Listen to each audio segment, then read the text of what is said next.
Beyond the newsroom, where untold story is revealed.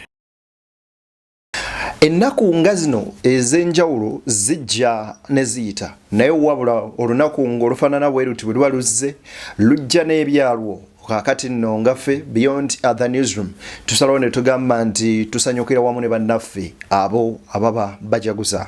Assalamu alaikum eri bannaffe bonna abaislam ate era ne tubagamba nti Eid Mubaraka twabaagaliza Eid al-Adha ennungi ate era Eid eyo ey'ebibala Eid eriko empeera Ebuvanjuba nebugwanjuba ewaka wasigalawo ewasinga. Beyond the newsroom gwe mukutu ogukuleetera ekyo ekisinga katiranga naffe ng'oyita ku noti 771 44 53 ne noti 744 26 45 na bino bikulu tetulanga bafere tetulanga basawo ba kinnansi n'abagwa mu koowa eryo mwebale kutuwagira. Thank you. na buli omu asaddaase njagala okubanga mbeebaza ne sekwebaza yenna mwebale awo wennyini ku BTN Media Beyond the newsroom musajja mukulu amayikiddwa nga Lwomushana avuddeyo n'atabuka ku kabineti ya General Museveni empya gye yagenze maaso n'okubeera nga alonda omubaka Nameere ne Yusuf Nkeretanyi Kiruluuta. Embeera tebadde nnungi yadde akamu n'akeddagala ku luuyi olwo era kungu ebintu bimusobedde bibino wano njagala ogende maaso n'okuba nga obiraba but I think Nameere wakwegulira erinnya mu parliament ey'e12 nga as the most indisciplined member of parliament at the same time minister. General Museveni amugomoddeko obwa minister jukira nti kitaawe Sempijja yali minister adowooza omwana yasikidde ataatawe ku ky'okubeera minister. Well and good eyo nno tugenda beera nga tuyitayo ko buyisi katini era tusobola okugera maaso n'okuba nga ate tuvaayo. Erinnya nze Deni oli ku mukoto gwa Beyond the newsroom ogukutuusaako ensonga ez'enjawulo nga bwe zitambula mu bitundu by'eggwanga lyattu Uganda eby'enjawulo. Weewaawo gwe wenna njagala okujjukiza nti tutambula ne bannaffe abamanyikiddwa nga Like Mobile bagamba nti balina ekipya kwenno ng'oyagala okuba ng'ogula airtime oba data oli ku Airtel oba MTN teddamu kubeera ng'olumwa mutwe just kwata bukwasa essimu yo onyige *217 *543# osobola okwegulira airtime ne data ng'oyita ku mukutu ogwo gumanyikiddwako obulungi ogwa Like Mobile. Gwe bw'oba ne line yo gwe just bunyumirwa empeereza eyo mutindo era yo mulembe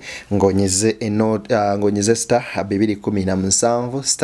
*543# osobola okubanga ate ogula airtime ne data sifayo oba oli ku MTN oba Airtel gwe kozesa line eyo jja kwegulira airtime ne data wa Like Mobile. Weewaawo njagala okusaba n'omubombeefu obw'ekika ekyawaggulu video soko gyempereka like wekyo like munywanyi ejja kudduka emisinde mingi etuuke ku research n'omu ate era mu ngeri y'emu naawe nga gwe mulundi gw'ogusosola video zaffe njagala okubeera nga kusaba mwana twegatteko ate mu butongole ng'osubscribinga kona mukadde kanzigire mu personalize okateeke mu all osobola ofuna notification ku mboozi zonna ennyuvu zetugenda maaso n'okuba nga tuteekayo eri oyo ayagala okubeera nga obeera part of Beyond the newsroom family n'okutusupportinga osobola ogenda wali eri n'ogenda ku kagambo membership no subscribinga awo nno we tulina packages zaffe za membership ez'enjawulo tulinamu gold bronze osobola okubeera nga ate otwegattako mwana n'oba kitundutundu kuffe. Weewaawo njagala tusooke tutandikire wano njagala kuwa video eno Nameere ne Kiruluuta Yusuf Nkeretanyi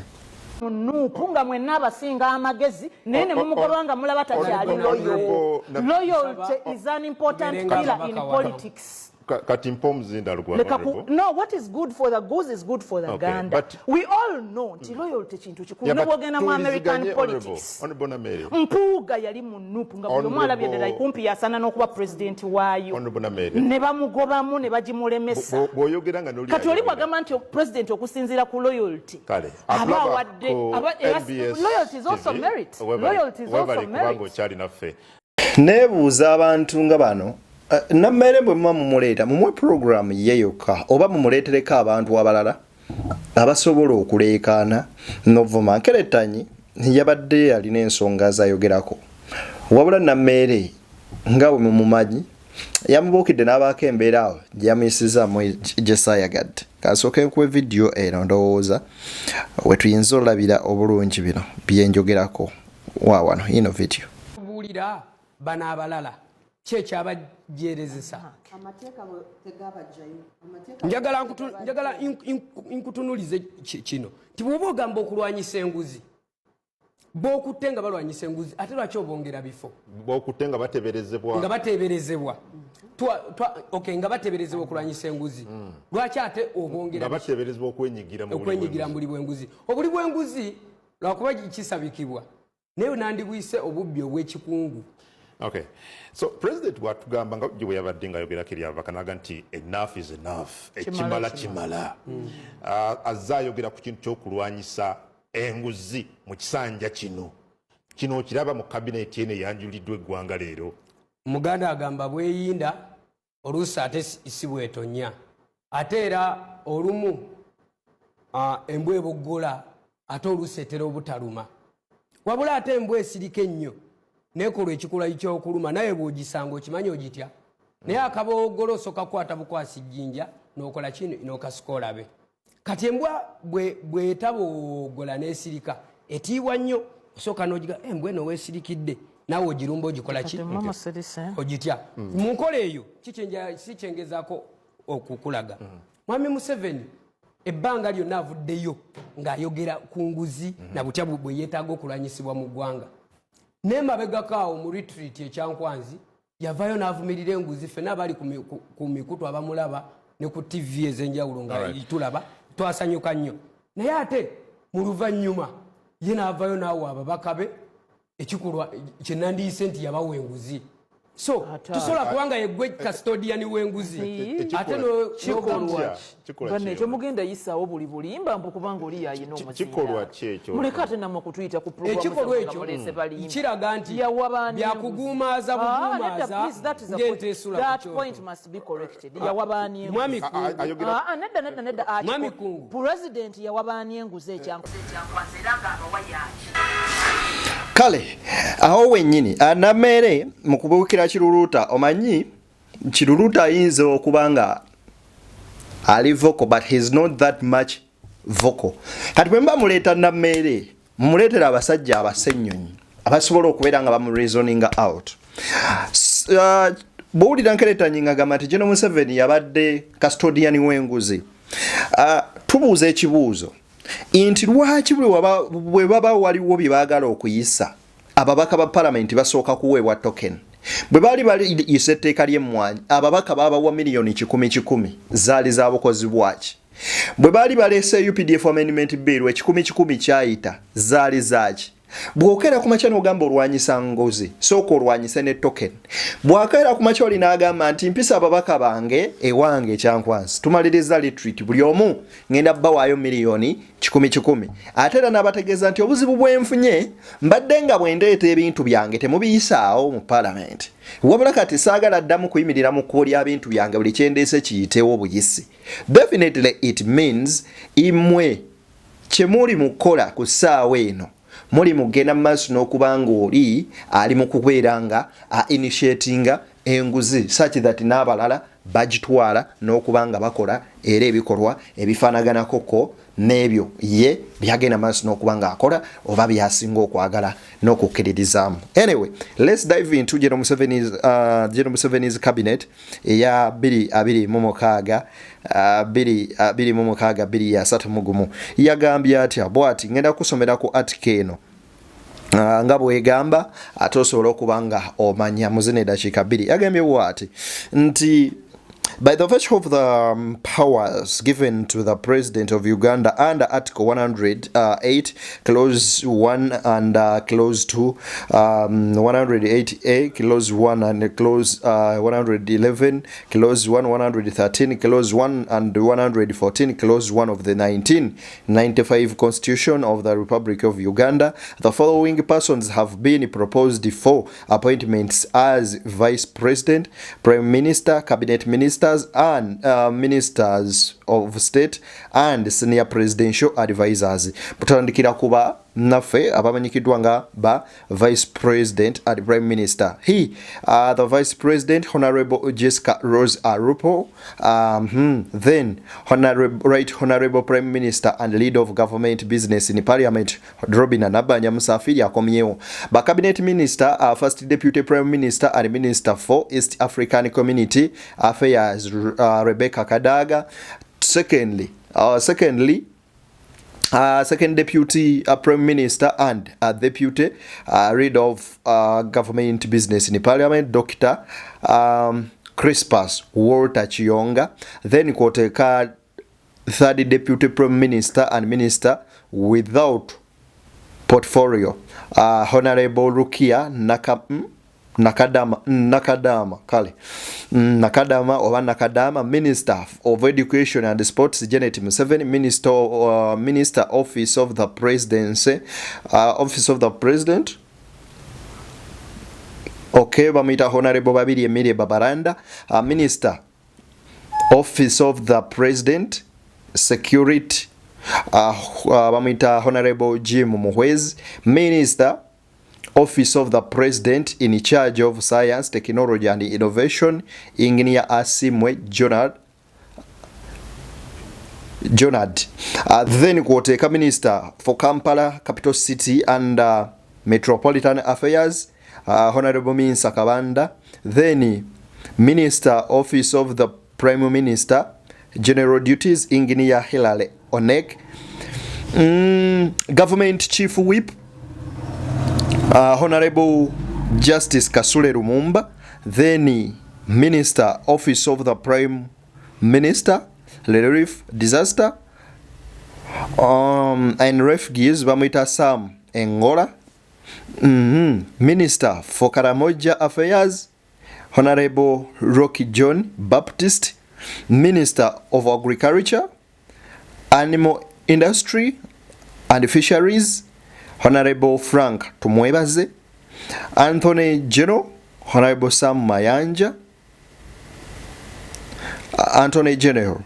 Then Sam Mayanja, Minister of Defense and Veteran Affairs, Honorable Chiriowa Chiwanoka. Minister of Energy and Minerals, Development, Honorable Dr. Monica Musenero Musanza. Minister of Finance, Planning and Economic Development, Bamise Hilale Musasizi. Minister of Foreign Affairs, Adonia Ayebare. Minister of Gender, Labor and Social Development, Honorable Retired General Henry Tumukunde Karuguru. Then Minister of Health, Dr. Chris Baryomunsi. Minister of Information, Communications and Technology and National Guidance, Honorable Jane Ruth Acheng. Minister of Internal Affairs, Honorable Ephraim Kamuntu. Minister of Justice and Constitutional Affairs, Honorable Norbert Mao. Minister of Lands, Housing and Urban Development, Judith Nabakoba. Minister of Local Government, Honorable Balam Barugahara. Minister of Public Service, Jeno Katumba Wamala. Minister of Tourism, Wildlife and Antiquities, then you home Bamita Honorable Tom Botime. Minister of Trade, Industry and Cooperative, Honorable Bamitani Sanje Tana. Minister of Water and Environment, Major General Kahinda Otafire. Minister of Works and Transport, Honorable Byamukama Fred. Other ministers, Minister of States, Office of the President, Minister of State, Office of the President, Economic Monitoring, Honorable Alum Sandra Santa. Minister of State, Office of the President, Ethics and Integrity, Honorable Akelo Rose. Office of the President, Minister of State, Office of the Vice President, Honorable Mutasingwa Diana Nankunda. Office of the Prime Minister, Minister of State, of the Prime Minister, relief disaster. The refugees bamwise Lilian Abel. Minister of State, Office of the Prime Minister, Northern Uganda, Honorable Beatrice Akelo. Minister of State, Office of the Prime Minister, Karamoja, Honorable Anyakun Esther Davinia.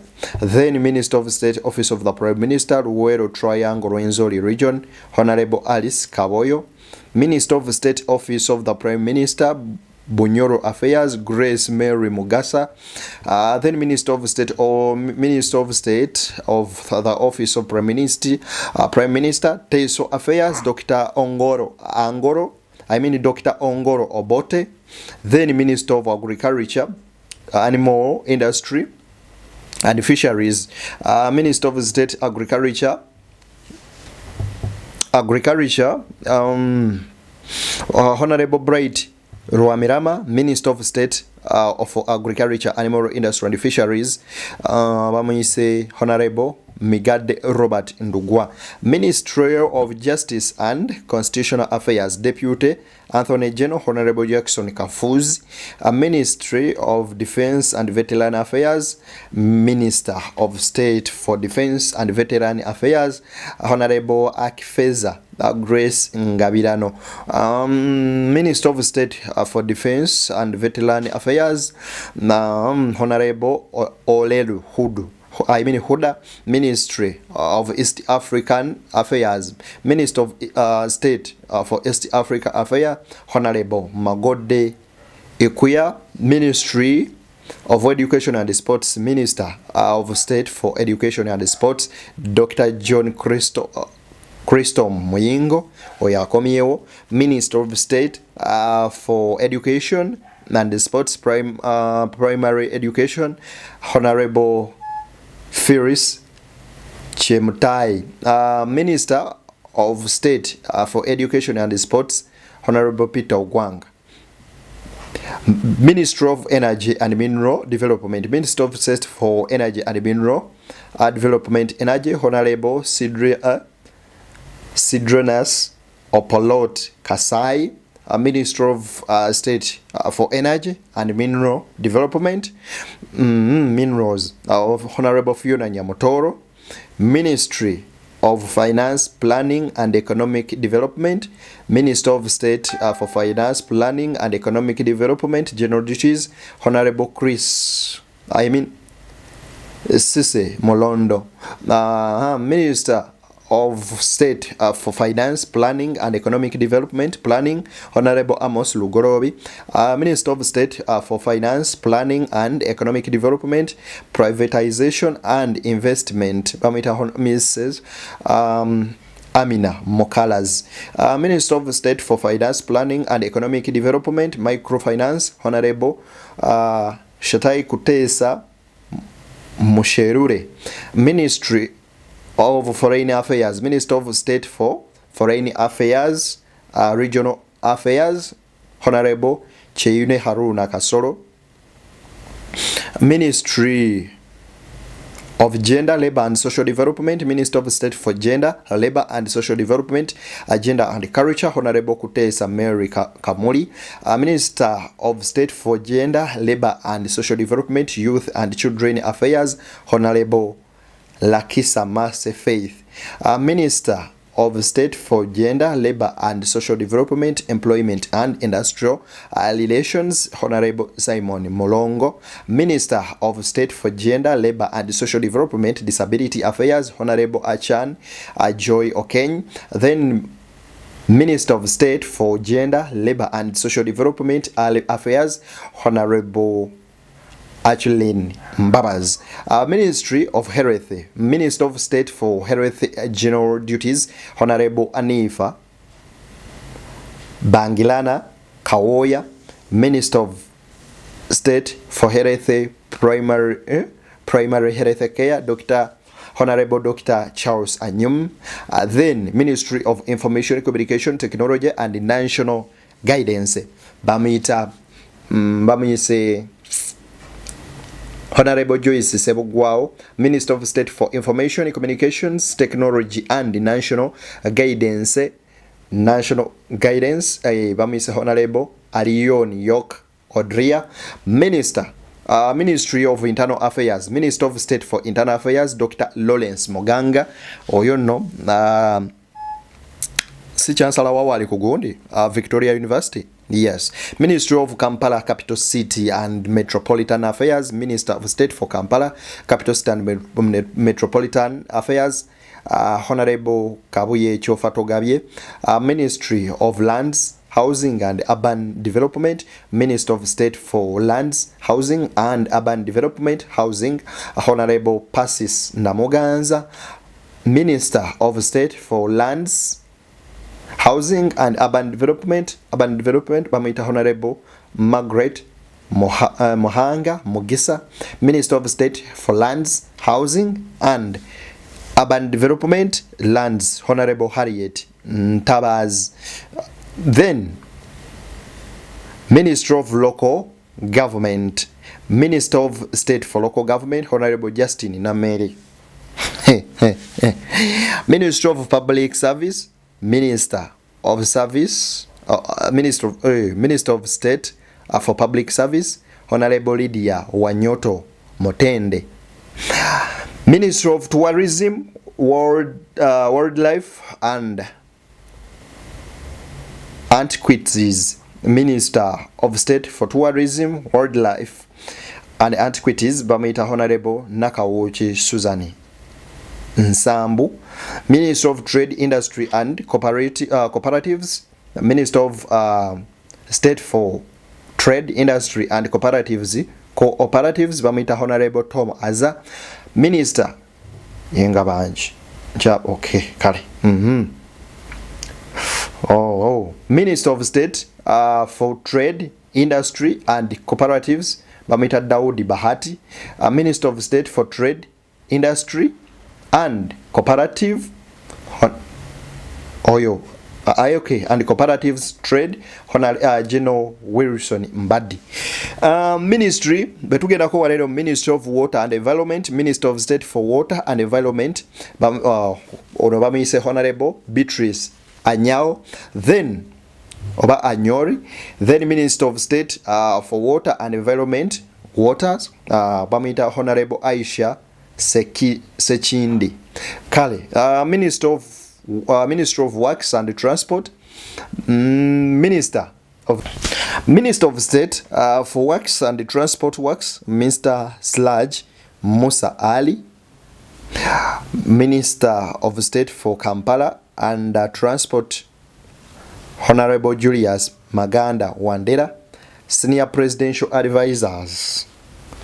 The following persons will be appointed as senior presidential advisors in different fields to be communicated later. Honorable Manson Oboa, Honorable Ruth Nankabirwa, Honorable Francis Mwebesa, Honorable Evelyn Anite. Dr. Kenneth Oman has been transferred to the diplomatic service as ambassador at the station to be communicated later. So, abo beba minister, ba cabinet ministers, neba state ministers, abagenze maso n'okubanga balangirirwa. Wabula ekinyumidde nti Anita Amonga agenze kutugwa X nasharinga article n'agamba nti congratulations to all the men and women who have caught the eye of the appointing authorities for service in the cabinet. My sincere appreciation goes to all the outgoing ministers for their dedicated service to our motherland. I wish you success in your future endeavors. Anyway, bwatyo abagaliza omukyalo ono. Kale, ensonga zo zibadde nnyingi ze mbadde njagala tukwateko n'okubanga twogerako. But unfortunately tetugenda sobola kubanga zonna tuzimalayo. Vidiyo ejaba mpanvu nnyo. Katubifune mu vidiyo eddako. Nze Deni, Beyond the Newsroom gwe mukutu kwoli. Bye bye.